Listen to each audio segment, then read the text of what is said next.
So here's the bumper with the fenders attached to it.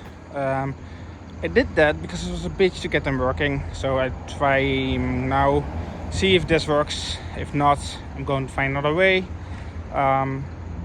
It's a bit hard, but go to try and see if this works.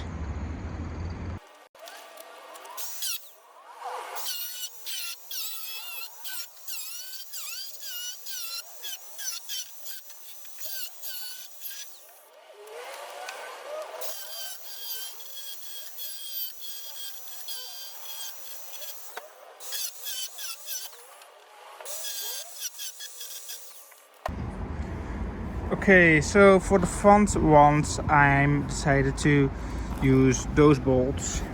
There you go. They stay. They're high tensile ones. With a little nut, if you want. I had different ones actually. I had those, which I have been using over here. And over there, and over there, and over there, and on that side.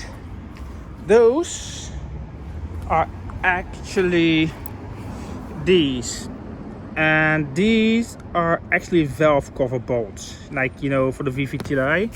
So those should actually go over here, but I didn't feel like doing it. Same as those actually. You see it there.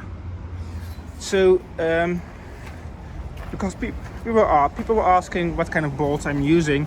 The reason why I switched from those, or from the other ones to those, so here you have them both side by side.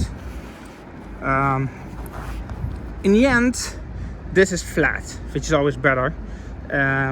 So it means you have a little bit more space to play around. The only disadvantage is that those rust. So if you get something like this, make sure that you get stainless steel ones, aluminium ones, but not get something like these. Those are fine if you use a washer like that. However, on the front, at least in my kit, it wouldn't work with the washer. It almost doesn't work with just this, so that's why I decided to switch them. You can see the bolt sitting there. There's only one I put in for now, and if you can see that, and a washer there. So it's not a bad solution, and you have a lot more space to work around instead of using thicker bolts. So make sure you use strong ones though.